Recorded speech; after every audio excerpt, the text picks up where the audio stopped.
Ficción, el podcast donde Andrés Cantón-Notni y Darío Valencia analizarán la relación entre las películas y la realidad, porque sus temas nos intrigan, nos asustan, nos fascinan. Acompáñanos en nuestra velada y tal vez, solo tal vez, podamos descubrir juntos el porqué.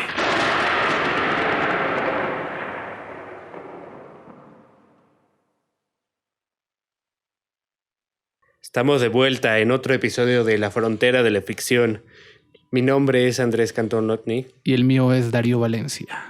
Y en el capítulo pasado nos quedamos de retomar el lado más extraño de las películas sobre masacres y asesinatos. El slasher, por así decirlo, sobrenatural. Perfecto. Es una forma alegórica de presentar una denuncia social, contar una historia sobre la maldad humana o simplemente obligar al espectador a comprarse un paquete nuevo de calzones. No son tan terroríficos, son más como graciosos, ¿no? Pues ahora sí, pero varios de estos ejemplos en su época y todavía a mí algunos ejemplos como que sí me provocan. Bueno, a mí sí me provocan como esta sensación de, oh, qué belleza. Y te dan ganas de ir a cagar, o sea, si eres un digno seguidor de Sade y luego... Pero bueno, la vez pasada vamos a retomarlos donde nos quedamos y es con el legendario y enigmático Wes Craven y su creación más recordada, más emblemática y más chida, ¿no? Por así decirlo. Una de las sagas más exitosas y queridas dentro del mundo cinematográfico que es, bueno, en Latinoamérica originalmente se presentó como Pesadilla en la calle del infierno o Nightmare on Elm Street de 1984. Porque Elm quiere decir infierno, al parecer. No. Se dice que Craven concibió la idea para el macabro Freddy Krueger al leer unos artículos en el periódico sobre refugiados camboyanos que murieron mientras dormían. En su momento, no se podía explicar por qué demonios estaban pasando estas muertes súbitas, pero había que tener en cuenta que dichas personas habían salido de su país escapando de una dictadura y de un genocidio bastante intenso, y esto les provocó, traumas y síndromes de estrés postraumático, etcétera, etcétera. Y tal vez probablemente eso tuvo algo que ver, ¿no? Con que les dieran infartos dormidos, tal vez. Pero bueno, como sea, se dice que el director estadounidense quedó fascinado al imaginar que se podía experimentar una muerte horrible durante el sueño. Ese sujeto me agrada, es como yo. Sí, es como yo. Es decir, cuando quedas más vulnerable y sin posibilidad de defenderte del mundo exterior y al mismo tiempo dentro de tu mente, que es el lugar donde más seguro deberías estar. Bueno, depende. Dile eso a los esquizofrénicos y demás. Sí. O sea... Chester Bennington, justo una entrevista que dio antes de suicidarse, fue que decía que él no podía ir solo a su mente porque era un barrio muy peligroso. Y hay varios, ¿no? También hay un artista muy famoso, ahorita no recuerdo su nombre, pero un pintor, Faulkner creo que se llamaba, que se volvió famoso por sus pinturas como sombrías y lúgubres, y en una entrevista mencionó que él pintaba eso porque cuando cerraba los ojos o cuando tenía momentos a solas, veía como su propia naturaleza sombría y... ¿Como Cartman? Que era un ser realmente horrible. Como Cartman que cerraba los ojos y empieza a ver como un ratón se come otro ratón muerto y cosas horribles y siempre escenas, la misma mierda de siempre. Y escenas de ciertos sucesos históricos, ¿no? Que son muy conocidos para Cartman. Sí. Pero bueno, como sea, esto es lo que pensaba Wes Craven. Sí. El particular nombre se asocia con un proyecto universitario en el que participaron los alumnos de Wes Craven. Él era maestro de ciencias cinematográficas en una universidad creo que de Texas, no me acuerdo dónde está la universidad. Y bueno, estos estudiantes filmaban pequeñas parodias de las películas de terror que en ese tiempo fueron tendencia, ¿no? Durante los 60, 70. Y con frecuencia grababan en una calle que tenía el nombre de Elm. Ah, ok. De Elm Street. Como suele suceder, hay cierto grado de contenido autobiográfico, ¿no? Al tratarse de horror, Craven dejó impresas en parte, bueno, en su obra, parte de traumas de la niñez y adolescencia, pero esto, pues, es como más allá de lo que se puede apreciar a simple vista. Sí. De hecho, hay un hecho que de hecho es hecho. Provecho. Gracias. Bueno, todo el mundo sabe que el nombre de Freddy Krueger era, pues ni tú lo sabes, güey, no creo estuvo que inspirado todos lo sepamos. en un bully de la secundaria, creo, Ok. que molestaba siempre al buen Chris y se llamaba Fred Krueger. Ok. Entonces de ahí sacó el nombre para el villano, ¿no? ¿Cómo se llamaría tu villano? No, tendría varios. Tendría Varios Marco José candidatos. de Antonio de la Santa Fe. Sí, yo era un poco María. villanito, ¿no? ¿Qué te digo? Igualmente otra curiosidad bastante conocida de la inspiración para hacer a Freddy Krueger es que alguna vez de niño Craven vio cuando se asomó por la ventana a un anciano que se quedó viendo su casa. Y esto como que lo dejó medio impactado y le asustó, ¿no? ¿Y traía un suéter de rayas? Quizás. Son rojas y verdes, ¿no? Las rayas de Freddy Krueger. ¿Verdes y rojos o Sí, dije rojos y verdes, ¿no? Sí, algo así. Es que luego los tonos como ya está viejo y sucio. Sí. Pero bueno, ya hablamos también de esta parte simbólica y alegórica del terror, que es lo que le hace realmente efectivo. ¿Y tú de qué crees que trata Pesadilla en la calle del infierno? Ya tratando de analizarlo más como simbólicamente. Simbólicamente, Sí, trata de las personas que te matan tus sueños. simbólicamente.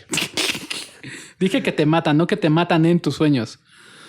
Bueno, tiene sentido, pero no. Quizás se podría... No, es que sigue siendo como muy literal ese pedo. Muy cursi, ¿no? Sí. No, ¿cuál es tu postura? Ay. La propia mía es película esta. para mí es una alegoría sobre el despertar sexual y la confusión que nos trae los desarrollos constantes en el cuerpo y en la mente. Eso tiene mucho sentido. Eso ¿Y los explica la peligros? escena donde muere Johnny Depp y sale el sangradero. Ujú. Las Sí. mujeres saben de qué. Ahí vamos un poquito a Qué miedo. adentrarnos en ese mundo. Pero aparte también representa obviamente los peligros que la sociedad trae consigo, ¿no? En distintos niveles. Sí, que un maníaco con un guante de cuchillas te mate. De hecho, vamos a ver la inspiración real que quería hacer Wes Craven con su personaje, que no iba a ser un asesino, sino iba a ser un violador en masa. O Creo que todos estamos de acuerdo que estuvo bien que eligiera al asesino. Sí. O esa película hubiera envejecido súper mal, güey. Súper mal. Y fueron los propios productores y las casas de distribución los que como le dijeron, güey, no lo hagas. Y fue descartado más rápido que... Sí, iba a ser un chiste muy, muy cruel, pero no, mejor me callo. Ok, fue descartado. Fue descartado. Mejor matar a todos, ¿no? Pues, Sí, es que es más, menos controversial morir. ujú. Pero, pues Craven no se iba a acabar callado y las insinuaciones sexuales están en todos lados y hay un erotismo como torcido y nefasto que permanecieron a nivel simbólico dentro de la película. Ujú. Ya lo adelantaste un poquito, pero hay que prestar atención a las personalidades de cada una de las víctimas y la forma extraña en que son despedazados. Para encontrar entonces fuertes insinuaciones del abuso sexual o el miedo al que... ¿Hay formas normales de ser despedazado? Pues no, pero ¿verdad? hay unas cosas más extrañas que otras. Sí. Sí, sí. Sí, tienes un punto. Y también hay como mucho de la ansiedad social que representa convivir con el sexo opuesto. Sí, o en dado como sin caso comunidad, ¿no? con tu propio sexo. Sí, Esta como lucha y Con otras búsqueda personas, de tu ¿no? identidad, sí. de qué es lo que te gusta, cuál es tu orientación, cuál es tu género y todo eso. ¿Cuál es tu opinión? ¿A qué equipo le vas? Bueno, eso ya no, pero... Quizás en México sí, le vas a la América y te pegan todos. Enfermedades No es para nada autobiográfico. Enfermedades de transmisión sexual. Eso es lo que te pegan si le vas a la América, güey. Y hay una frase creo que de William Blake, precisamente, No es de William Blake. Pero bueno, que dice que la mente es un universo propio, ¿no? Ajá. Puede convertir el cielo en el infierno o el infierno en un cielo. Y es que esto es real. Puede ser un santuario o una sala de tortura, ya metiéndonos más dentro de el tema slasher. Sí. Dependiendo también mucho de las experiencias que vayamos acumulando. Sí, también eso me recuerda, creo que ya lo habíamos mencionado un poquito a Hellraiser. Uh-huh. Este concepto de que a través del dolor llegan al placer máximo, ¿no? Sí, Hellraiser también tiene un subtexto bastante interesante que Sí. para mí realmente trata también de el abuso que sufría la protagonista a manos de su tío. Y de hecho está más transparente que en Pesadilla en la calle del infierno. Sí, este sí es más... Le dice, ¿quién es tu papi? Sí. Y dame un beso y no sé qué. Y aparte de... ¿Quién es? Le dice tu tío, ¿quién es tu papi? Y ella, tu hermano. ¿Cómo lidiaba con las constantes infidelidades de la madrastra en contra de su padre, ¿no? Sí. Y bueno, en este caso de Pesadilla en la calle del infierno, el guionista aprovecha perfectamente el estropo del slasher adolescente para representar lo freudiano. Uh-huh. En esa época Freud estaba en boga y todavía no se desmentían sus teorías, ni que eran como pretextos para acostarse con sus pacientes. Y su madre. Y su madre. Y bueno, representa lo freudiano que hay en una persona que está dando como ese paso hacia la adultez, ¿no? Pues sí, Freud decía que... Bueno, es que sí tiene muchas polémicas, ¿no? ¿Cómo? Hay una... Creo que sí es de Freud que dice que entre toda plática entre hombres hay un coqueteo implícito y cosas así, ¿no? Sí, Freud tenía como teorías muy sexuales. Uh-huh. También que hay ciertas mañas dentro de los hombres que te regresan como a esta etapa anal del ser humano. No sé si estás familiarizado con eso. Que en los primeros años de vida, creo que entre 6 meses y 3 años, tienes un conflicto porque todo lo hacen como a través del recto. La temperatura te la toman en el recto y todo este pedo. Y entonces como que el infante experimenta un conflicto interno porque le da placer que te hagan eso. Pero eso es lo que decía Freud. Ya también está como un poco en controversia o desmentido esta teoría de la etapa anal. Ok. Claro, porque los egipcios te metían termómetros por ahí. Sigue. Bueno, ya también Freud analizaba a sus contemporáneos, ¿no? Sí, no manches. No se ponía a pensar en las evoluciones etnográficas. Sí, al menos John decía, sí, todavía ahí anda la lagartija en nuestro subconsciente. ¿No? Ese sí se iba más atrás. Uh-huh. Y luego... En fin, otro subtexto que maneja o subtrama que maneja la película de Wes Craven es esta parte de los padres que asesinan a Freddy.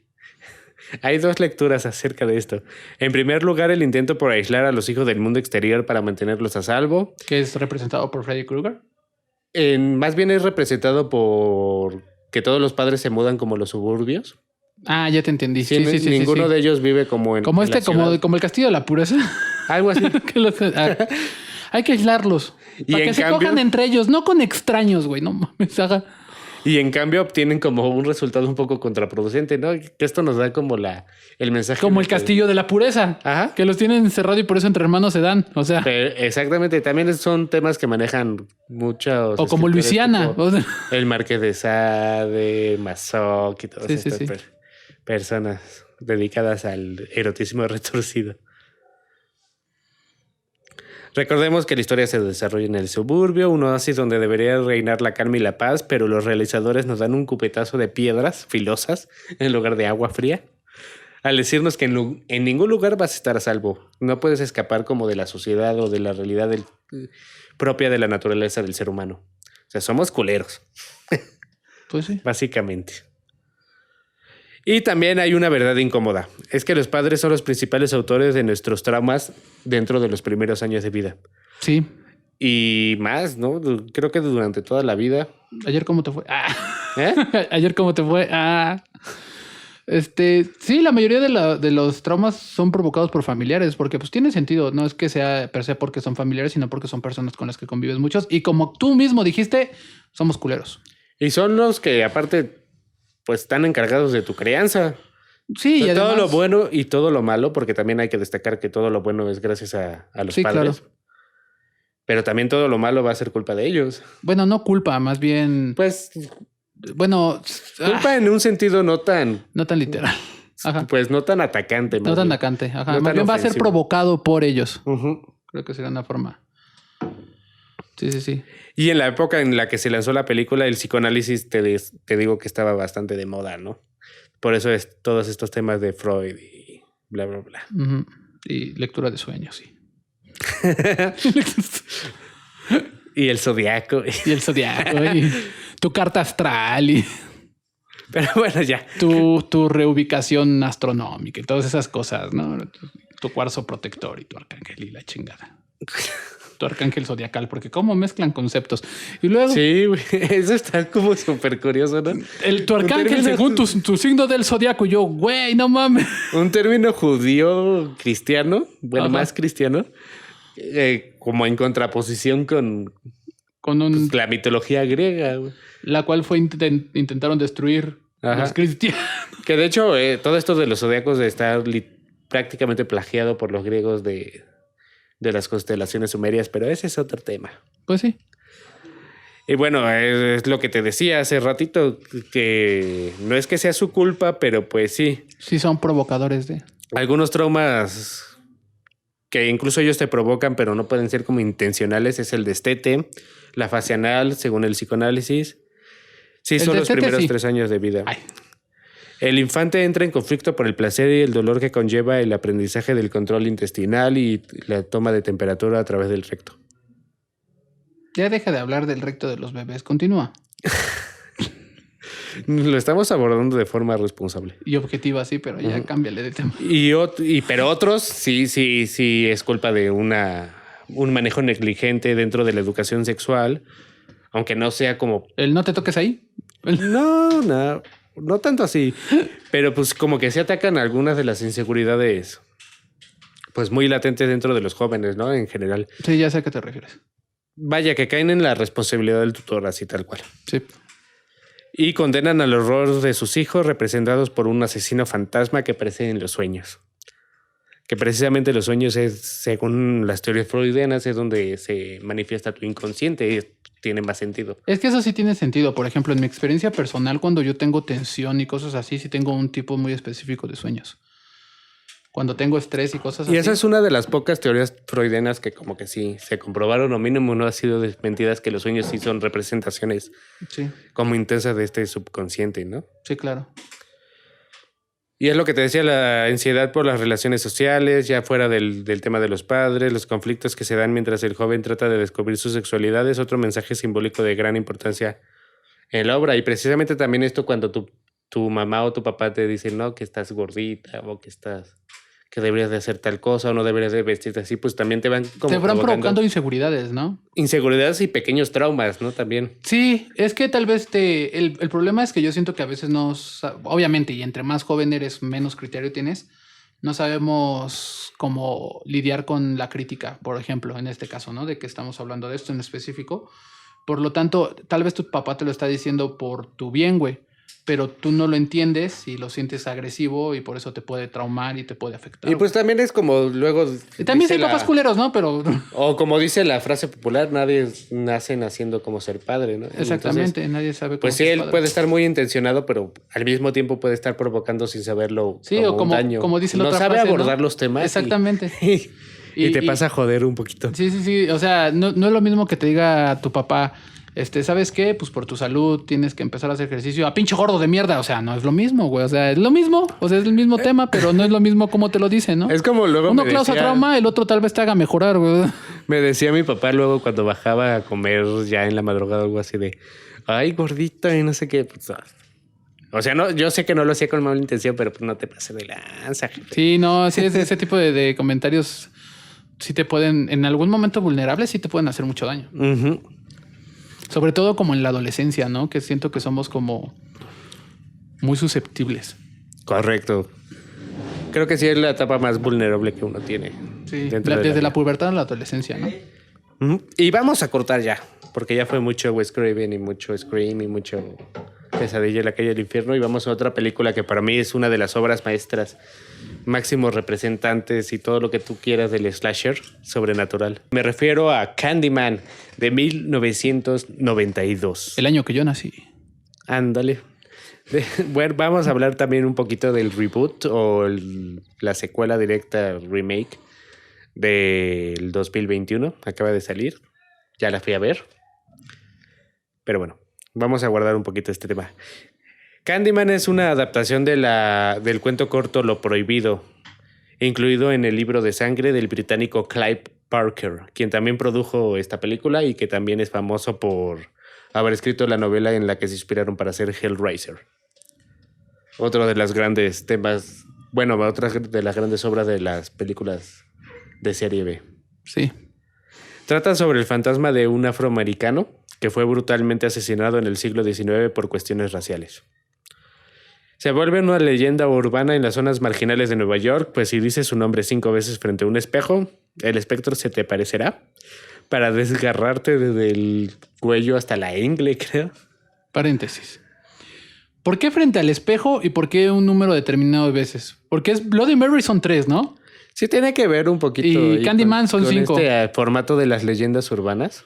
Tal vez tiene que ver la cantidad de veces con el peso del fantasma, ¿no? Pues sí, me Bloody imagino Mary que era chaparrita, por eso 3. Candyman pues era un pinche cabrón de afroamericano 2 grandote. metros con un pitote aparte. Eso yo no sé. Con un 5 ganchote, veces. digo. Con un gancho. En el pito, no. No manches, casi me haces escupir sobre el set. Póngase chingón. El actor de Candyman sí es Tony Todd. Ajá, sí es muy alto, ¿verdad? Sí. De hecho, este sujeto, Tony Todd, sale también como en tipo cameo u homenaje en la serie de Destino Final. Ah, sí, es el que está en la morgue. El que está en la funeraria. El encargado de la morgue, sí. Ajá. Sí, cierto, güey. Sí, cierto. Es muy alto, güey. En fin, ¿no? ¿De qué? Estábamos hablando de la reata del negro. Continúa. Sí. No, pues fíjate que estaba tan reatudo que con esa lo ahorcaron, güey. O sea, así de cañón. Se vuelve una leyenda urbana. Es su riatota, güey. ¿Cómo no? Pues sí. Es legendaria. Güey, ya estás hablando mucho del pene de Tony Todd. Ya basta. Continúa. El espectro se te parecerá para desgarrarte con el pene, digo. Con Anal. el gancho que tiene en lugar de mano. El brutal asesino ultraterreno, ya lo mencionamos, Ajá. es encarnado por también el mismamente legendario Tony Todd. La franquicia consiguió 2 continuaciones y una reinterpretación este año que funciona como una secuela directa del original. Y de hecho, si no ves la original, hasta mejor, yo diría.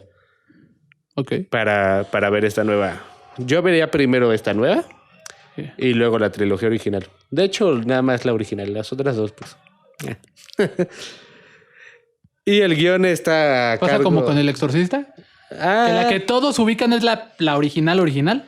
pero fíjate que la 2, si la revaloras en esta época, sí funciona bastante bien. ¿eh? Creo que la 3 es la que está muy buena, ¿no? La que sí. envejeció para mí de forma peor fue la 3, fíjate. Pero eso ya es como una opinión personal. No me acuerdo, es que sí las vi, pero no recuerdo cuál es la 2 y cuál es la 3. Obvio, ubico la 1, güey.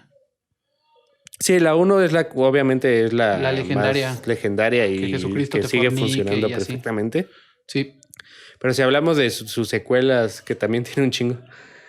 Para mí de las que se siguen como revalorando actualmente y envejeció bastante bien es la 2. Creo que entonces puede ser la 2 de la que yo recuerdo que también estaba chida.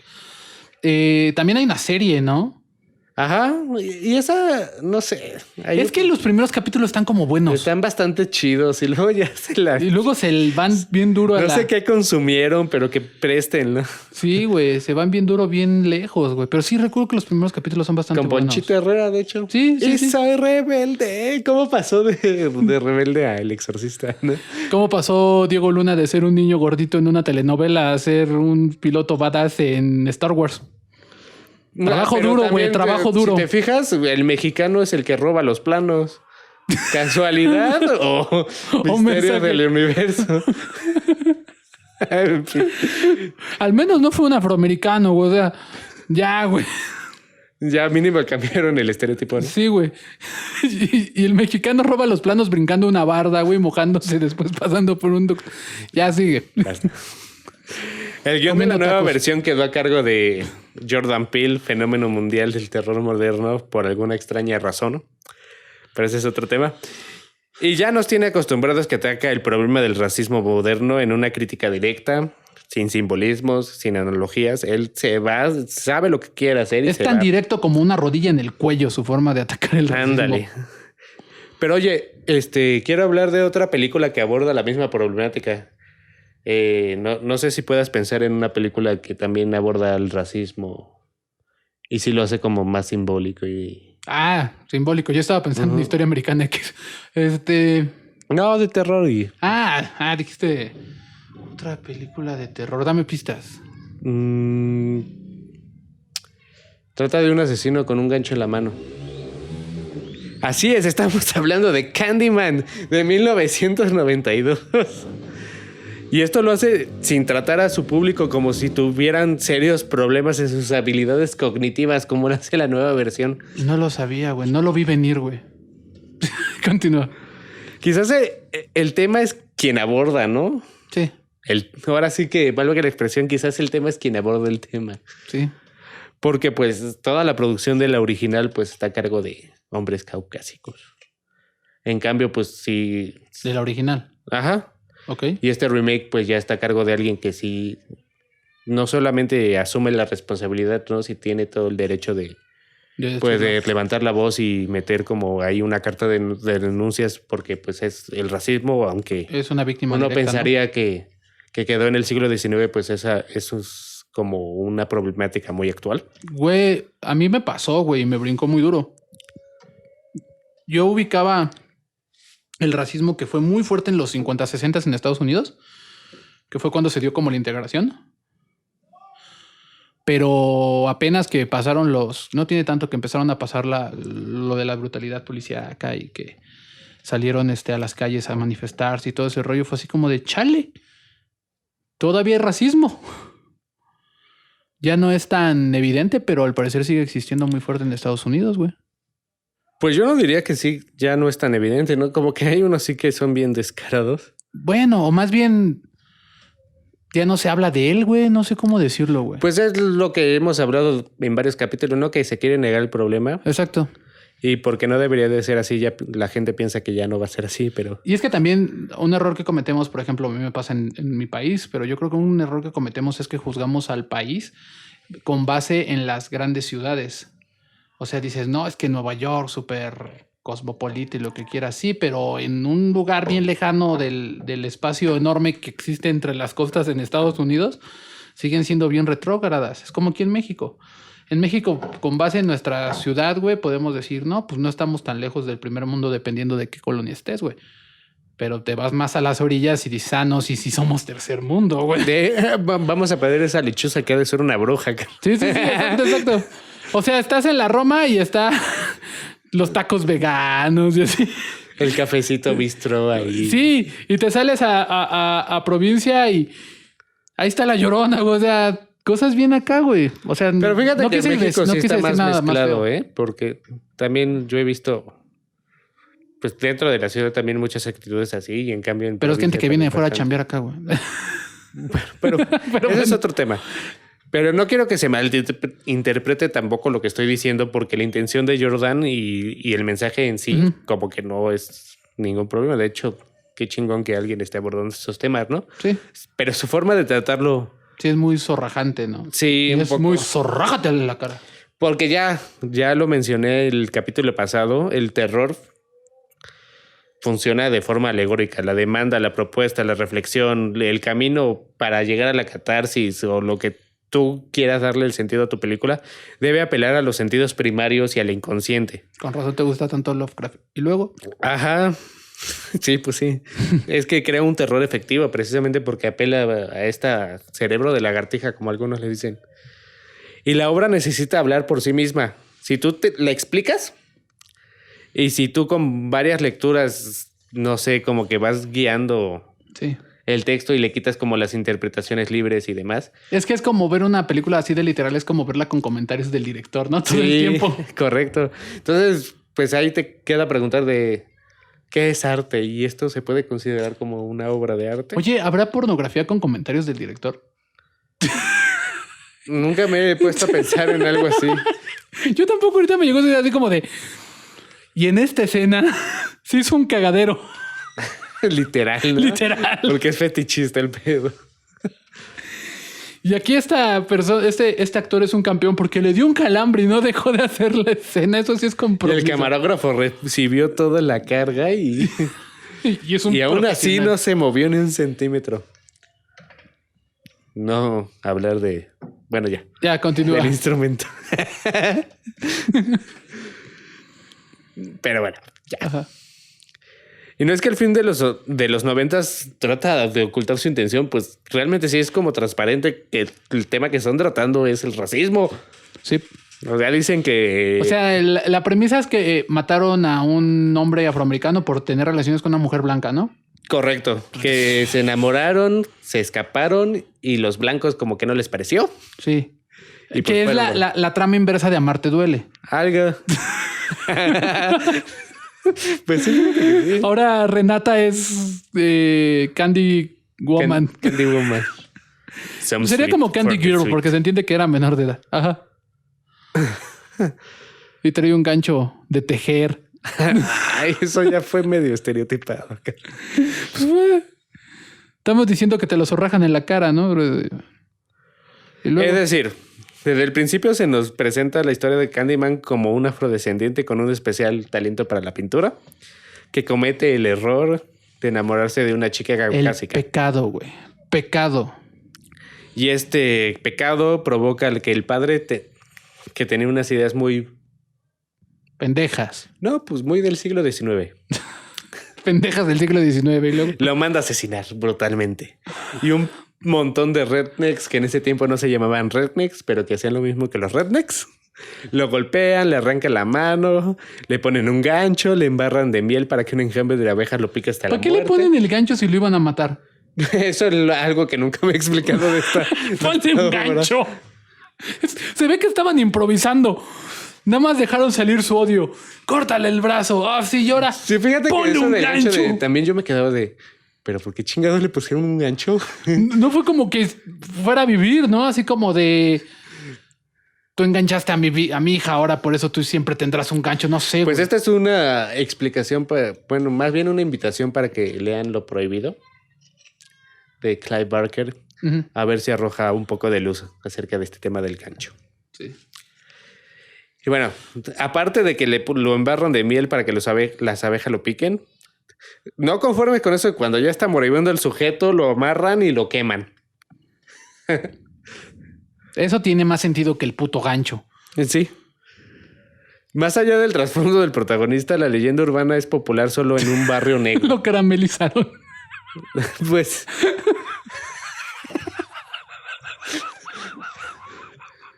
Me imagino que sus bolas se convirtieron en palomitas caramelizadas. Me imagino que huele rico, güey. Este güey huele rico ahorita que se está quemando. Y así inventaron las palomitas con caramelo. Qué cruel eres. Y luego... Te digo, más allá de este trasfondo esclavista de la leyenda urbana, Sí. esto solo se presenta en un barrio donde hay pues personas negras, los así llamados hoods In the hood. o guetos, también se les llama Ajá. guetos, que representan el aún vigente rechazo a los afroamericanos y la labor del Estado por separarlos del grosso de la Pues población. hay una película, Boys in the Hood, güey, Ujú. que representa como que esta realidad que viven en esos barrios, ¿no? Sí, de hecho, Candyman es una representación simbólica del odio bilateral. Jordan, representación simbólica. Ok. No tienes que decir es que los blancos los odio. No. Es una representación simbólica del odio bilateral entre estos dos grupos de Estados Unidos y la sed de venganza que tienen los afroamericanos por toda esa violencia sistemática a la que fueron y siguen siendo sometidos. Todo ese pinche rencor, güey. ¿Y cómo no? Pues sí, güey, no mames. En resumen, es el mismísimo mensaje que tiene la nueva versión de Jordan Peele. Pero la original aparte va un paso más allá y le quita la ambigüedad que tiene el mensaje final de este último. Porque, bueno, alerta de spoilers, ya lo saben, estamos hablando de películas. En la última como que sí da el mensaje de estamos haciendo esto porque los blancos nos trataron mal y ahora nosotros nos vamos a dedicar a matar a los blancos. Venganza. Digo, ya sabemos que el mensaje de Jordan Peele no es salgan a matar blancos. No. Pero sí se puede, como, sobre todo en este sector del cine que va dirigido a grandes masas, pues se puede malinterpretar fácilmente. Cabrón, ¿no? y es que, ¿sabes cuál es el problema? No sé. Tal vez no soy la persona indicada para hablar de esto, pero yo lo voy a hablar desde mi punto. No voy a hablar en la situación de los afroamericanos y los blancos. Voy a hablar en mi aspecto como mexicano. Eso es como, es verdad, a mis antepasados, los españoles, los masacraron, pero fueron españoles que ahora están muertos. Quererme yo cobrar con sus descendientes no es justo porque ellos no realizaron la acción. Además de que con nosotros no es tan literal porque pues somos mestizos. No, y es un buen ejemplo también es todos estos europeos o todas las personas que no les agrada o no tienen cierto rechazo hacia Alemania. Ajá. Por lo que hicieron durante la Segunda Guerra Mundial. Bueno, carnal, ¿cuántos de ellos siguen vivos? Exacto. Es que seguimos. Ahora sí que no recuerdo si lo dice en la Biblia, pero es los hijos no deben ser juzgados por los pecados de los padres. Que también la Biblia decía que si tú cometes un pecado, 7 generaciones iban a pagar por ti, ¿no? Pero bueno. Por eso te dije que no recordaba si era la Biblia. Tal vez lo oí en otro lado, güey. Pero yo estoy de acuerdo con eso, ¿no? O sea, yo creo que tener este resentimiento en vez de ayudarte a crecer te ayuda a generar más resentimiento. No, y aparte, Porque- carnal, entonces vas a tener resentimiento con literalmente todo el mundo. Exactamente. También los gulags rusos, la masacre de Mao Tse. No recuerdo en dónde vi esto, pero el chiste es que eran como dos grupos que no recuerdan quién empezó el problema, pero siempre se van atacando. Así como de, y ahora ellos mataron a mi sobrina y ahora yo les maté al tío. Y entonces ellos dicen, a mí mataron a mi tío, ahora yo les voy a matar. Y siempre es uno tras otro, uno tras otro, uno tras otro. Y el resentimiento crece y crece y crece y crece y crece y crece, güey. Y creo que precisamente ese es el tema que quiso como plasmar Jordan Peele en su película, Exacto. ¿no? Pero pues sí, lo hace de una forma un poco ambigua, cosa que no hace la original dentro de mi punto de vista. Porque de por sí el horror y en concreto el slasher es propenso a, pues, a ser malinterpretado, ¿no? Sí, claro que sí. Y más cuando al final de tus obras empiezas a hablar de que hay que regresar la violencia al bando que originalmente la cometió. Sí. Por supuesto, todos sabemos que ese no es el mensaje que se quería dar, pero ya se sabe cómo es la gente. Sí. Y esa lectura es la que se le está dando ahorita. Yo me sorprendí también mucho de ver reseñas y ver videos así, de que hay personas que neta piensan que Jordan Peele está como argumentando de que hay que... Hay que cobrarse revancha. nosotros no, pero que los afroamericanos deberían de tomar justicia en sus propias manos y empezar como una violencia sistemática en contra de los caucásicos. Es que, ay, pues no. Es que, por ejemplo, en los 60s, hablando de dos figuras súper emblemáticas de la lucha por los derechos de los afrodescendientes, hablando de Malcolm X y hablando de Martin Luther King, por ejemplo, Martin Luther King, su postura era más como, ¿sabes qué? Nosotros no vamos a hacer violencia. Estamos exigiendo lo que queremos, pero nunca vamos a responder con violencia. Y la postura de Malcolm X era como, nosotros no vamos a iniciar la violencia. Si nos agreden, nos defendemos. Y eso sí tiene una lógica totalmente válida, ¿no? Sí, eso tiene más lógica, pero decir, me voy a cobrar por los pecados pasados, no, güey. Y creo Porque que aquí tiene es completo un buen sentido punto que- para recordar Ajá. de que nosotros sí entendemos Sí. que ese no es el mensaje. Y queremos que les quede claro que ese no es el mensaje que tiene Jordan Peele. No es O un sea, buen olvídense mensaje. de eso. Jordan Peele nos le está sugiriendo salir a matar. Personas de otro color. Algo así como la independencia de, pues no nos queda otra que salir a matar gachupines. No. Porque tiene sentido, ¿no? Todas las marchas y protestas que se siguen haciendo a la fecha es porque a la fecha sigue habiendo problemas, güey. Ujú. Pero bueno, para entender también el mensaje de la película original de Candyman, vamos a analizar un poco la subtrama. Es el romance entre el asesino, sobrenatural, el fantasma, pues, y esta chica caucásica. Pues bien, alerta de spoiler otra vez. El giro de trama presenta que la protagonista Helen Light, interpretada por Virginia Madsen, es la reencarnación de esa chica. Finalmente ella es quien sin intención condenó al pobre pintor al linchamiento. Ahora su única forma de trascender y seguir existiendo es por el miedo que la población le tiene a la leyenda de Candyman. Los habitantes de Cabrini Green, que es como se llama este gueto, utilizan a Candyman para lidiar con la pobreza y la violencia extrema que se genera dentro de sus hogares. Y esto pues les obliga a asumir como una historia que les quite como esta parte de responsabilidad, ¿no? Ujú. Que aparte ni siquiera es su responsabilidad, es responsabilidad del Estado, pero bueno. Sin ese miedo y sin esa podredumbre, Candyman se desvanecerá. Por lo tanto, busca a Lyle para mantener vivo el mito y el miedo y volver a estar unidos en la eternidad. Súper romántico, literalmente. Ajá. Ahí es donde te digo que yo no entiendo cómo funciona el otro mundo. ¿Por qué no se vieron cuando murieron? O sea, ella murió de vieja, o sea, él ya estaba muerto.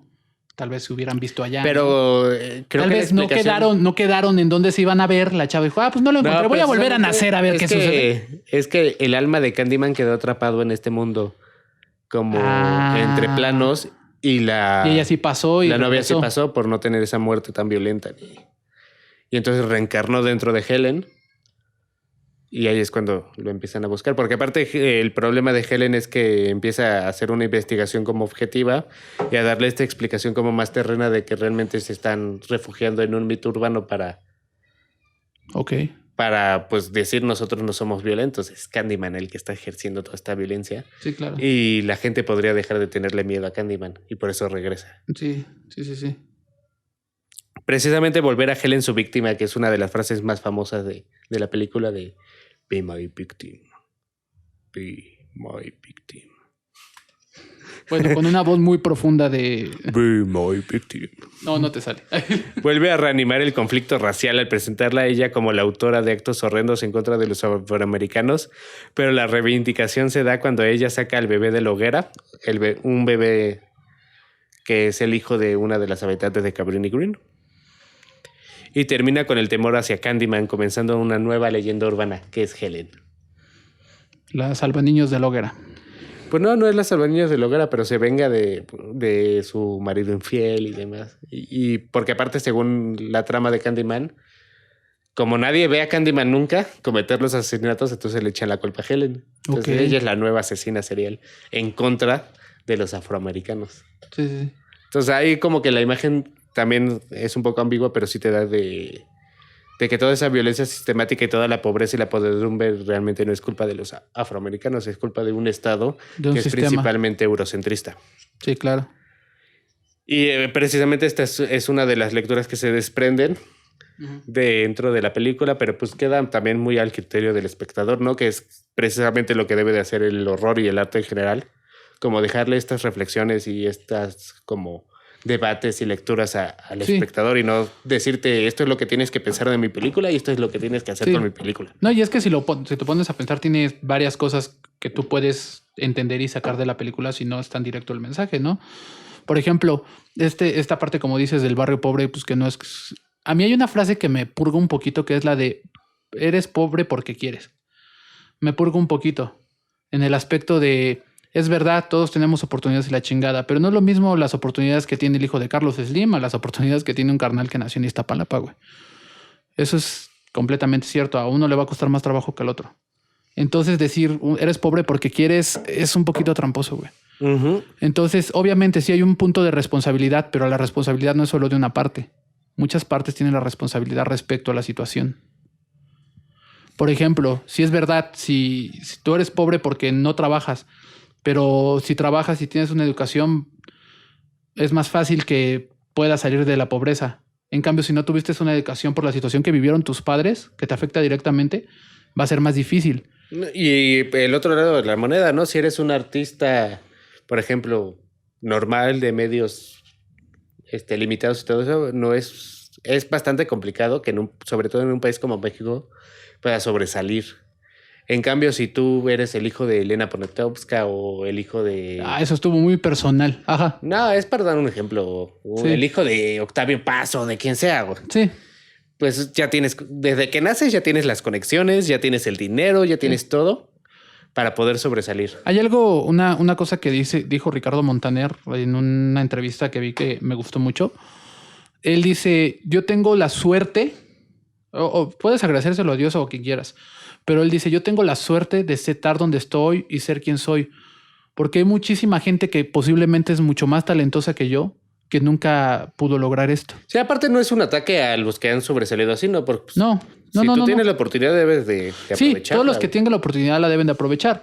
Simplemente lo que yo estoy diciendo es que esa pinche frase de que es pobre porque Sí, quiere... eso sí es una completa estupidez. Sí, o sea, es como, ese niño en África se murió de hambre porque quiso, güey, ¿cómo se defendió? Nunca tuvo O el oportunidad de palestino defenderse. se murió inhalando cloro de una bomba porque quiso, pues Pues no va.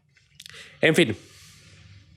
Todas estas críticas quedan, te digo, al criterio del espectador, porque también se puede analizar la película dentro de como el sistema de salud, más bien como el estado de salud mental de la protagonista. Realmente ella podría haber sido la asesina que estaba tratando de lidiar como con sus inseguridades y las infidelidades que tiene su pareja, ¿no? Sí. Que sí, desde un principio te presentan que su pareja es un poco cabrón, que es un profesor de universidad que coquetea con sus alumnas. Ella misma fue su alumna y por Es eso culaca, se conocieron. Y pues ahí como que te manejan ese grado de ambigüedad, que es por eso que esta es una película muy, muy efectiva. Porque tiene muchas lecturas. Y tiene una vigencia todavía increíble. Sí. No, nada más no se lo presenten a sus familiares si son religiosos, porque esto sí es... ¿Por qué me pones estas chingaderas? Sí, güey. Es que también les pones... eso, güey. Hereditario. Hereditario, güey. Nada más te faltó ponerles a Serbian Film, güey. No mames. Pero otros ejemplos de slasher sobrenaturales son, quitando la primera, toda la saga de Viernes 13. Del buen Jason. Oh, sí. También buenísimas. Bueno, hasta cierto punto, ¿no? Porque ya Jason X en el espacio es un... Por favor, detengan esta masacre y no en el sentido literal. O sea, ya no hagan pinches películas al respecto. Porque el reboot, o sea, más allá de que si te guste o no, es una fusión entre la 1 y la 2, si no mal recuerdo. Uh-huh. Porque incluso creo que al principio sí sale con la máscara de costal. No me acuerdo, güey. En el reboot. Y la parte de la mamá la encuentra después. Se encuentra Ajá. la máscara de hockey después. En Sí. un granero, una madre así. No me acuerdo. Sí, y te pasan lo de la parte de la mamá también te la pasan. Sí, es como que una mezcla entre la 1 y la 2, Uh-huh. el reboot. Y yo creo que de esas, a mí... ¿Cuándo es la 3, no? Cuando ya se pone la máscara. Sí. Yo creo que esa es la que ya se me hizo así como la primera película que yo ya digo, es así como de Viernes 13. Como que se tardó en arrancar, yo creo. Es que la primera también sigue mucho la fórmula de psicosis. Como esos giros de trama Sí. y los tropos de freudianos incluso. Sí, pues también el hecho de que sí es porque estaban cogiendo a los que lo tenían que cuidar por lo que se muere, ¿no? Por lo que Sí. se ahoga. Sí, es por eso. Y por eso es le este tiene tema rencor, también ¿no? de la superación de un trauma, de ¿no? cómo lo lidia una madre que ha perdido a sus hijos por culpa de una negligencia, personas ¿no? negligentes. Sí, güey. Sí. Además de que el machete es genial. O sea, sí es un machete, ¿no? Sí, su Sí, arma sí. más famosa es el machete. Sí. Lo debo admitir. Y la máscara de hockey, güey, es algo genial. Te siento como que se empezó a ver de forma distinta este tipo de accesorios deportivos. Sí. De repente ya la máscara de hockey ya lo ubicas más por el slasher de Viernes 13 y Sí. Jason que para lo que sirve, ¿no? Sí, para evitar que te pongan un poxazo en la jeta, güey. Otro ejemplo muy famoso y satirizado hasta la chingada por cansancio. sí mismos es Chucky. No mames, no, güey. Que la película Güey, sí desde es, la primera película sí es como terror realmente y sí es hasta cierto grado efectivo. O sea, sí es un terror cómico, pero Ajá. tiene más seriedad que las demás. O sea, tiene rompimientos cómicos, pero realmente sí es una película de terror. Las demás sí ya abusan un poco. Aún así yo sigo pensando que si ves un muñeco que se te acerca con un cuchillo, le pongas un patín. Ujú. Aunque este caso de el muñeco diabólico, pues sí es una mezcolanza entre géneros, porque no tal cual es un slasher. De hecho, no hay ningún adolescente en escena. No, es morrillo. Ah, no, sí. En la 1 está la niñera. Bueno, sí, pero no Además es como de que- el principal, es una víctima circunstancial, ¿no? Además de que si Chucky le hubieran hecho como le hicieron a la viejita en la actualidad, lo hubieran cancelado porque pinche muñeco machista. I will kill you, bitch. Sí, tiene varias frases. Pero bueno, también en el disclaimer faltó decir que todas estas obras son producto de su época. Todas y cada una manejan como tropos que pues, son víctimas, por así decirlo. Ujú. Ellas mismas son víctimas de su tiempo, de su cultura. Sí. Es como toda obra de arte, pues está sujeta a donde nació y cuando nació, ¿no? Sí. Y también, como por ejemplo, Destino Final ya se mete en temas más actuales, más de drogas, más de adolescentes reventados.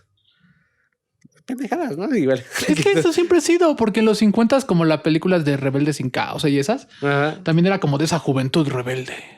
Sí, pero si Lo- te fijas, sí hay como variaciones dentro del mismo tema. Es que sí, es diferente, sí porque le da otro ellos sentido. eran como motociclistas y nadie me va a decir qué hacer. Después en los 70 eran como amor y paz. Ujú. Después en los 80 empieza como que ese estereotipo de adolescente fiestero. O también de rebelde, pero. De rebelde más- fiestero. Más rockero. Y sí, acá. sí, pero es como que la fusión. Ajá. Y en los 90 que fue las películas que a mí me tocó como American Pie, esa sí ya es el adolescente fiestero que hacen puras cosas bien babosas. Pero literalmente el rebelde sin causa, ¿no? Nada más es tonto por ser tonto. Nada más Rebelde sin- quiere Nada más quiere llevarle cosas la muy contra a banales, alguien. ¿no? Y ajá. Y es el caso de Destino Final, ¿no? Pues nada más quieren vivir su vida y dejarse llevar por las hormonas y ya. Sí, y morirse asesinados por la misma muerte. En fin, ha llegado el momento de darle cierre a este capítulo y darle cierre a una temporada. La primera temporada de La Frontera de la Ficción. Kumbaya, señor, kumbaya. Queremos agradecerle a todos. Me quemé el dedo. Ha sido una experiencia muy grata y... No, pues, sigue tú. Sigue tú. No se preocupen, amigos, este es el cierre de la temporada, pero vamos a volver en no mucho tiempo, vamos a tardar con nuevas cosas, con nuevo contenido, con más muerte y Y cosas. destrucción y de aquí hasta que nos Facebook nos diga que ya chinguemos a nuestra Y madre. YouTube y todo. No importa cuántos sean, esto lo hacemos por amor al arte, como todo lo que he hecho en mi chingada vida. Pero porque si nunca he quieren vivido del donar arte. o darnos dinero, pues son bienvenidos, ¿no? Tengo hambre, no he comido en 3 días. Me da risa esa dieta del ayuno intermitente. Eso se llama dieta de pobres, según yo. Bueno, más que nada les queremos agradecer a las personas que les gusta este contenido. Y como ya lo dije, pronto volveremos. Por favor, síganos en redes Y sociales. estaremos en sus sueños como Freddy Krueger. A mí me pueden encontrar en redes sociales como Darío Valencia-standup. Y a mí como Andrés C. Notny. Andrés C. Notny. Búsquenme, por favor. Tengo hambre. A la frontera de la ficción la pueden encontrar como la frontera-de la ficción en todas las redes sociales. Twitter, Instagram, Facebook e incluso Spotify, me parece. Sí, y esto no es un adiós, sino es un hasta luego. Bye. Kumbaya, mi Dios, kumbaya. Y ahorita se incendia todo, serio.